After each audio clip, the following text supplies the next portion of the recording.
Revenue సదస్సుల్లో భూ సమస్యలపై వచ్చిన ప్రతి దరఖాస్తు పరిష్కారానికి కృషి చేయాలని నాగర్ కర్నూలు జిల్లా కలెక్టర్ బదావత్ సంతోష్ రెవెన్యూ అధికారులను ఆదేశించారు. మంగళవారం నాగర్ కర్నూలు నియోజకవర్గం పరిధిలోని తెల్కపల్లి మండలం రాకొండ గ్రామంలో జరుగుతూ ఉన్న భూభారతి రెవెన్యూ సదస్సులను జిల్లా కలెక్టర్ బదావత్ సంతోష్ పరిశీలించారు.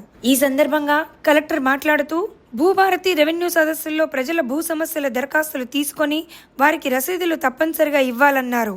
భూభారతి చట్టాన్ని అనుసరించి ప్రజల భూ సమస్యలను త్వరితంగా పరిష్కరించేందుకు చర్యలు తీసుకోవాలని అధికారులను ఆదేశించారు.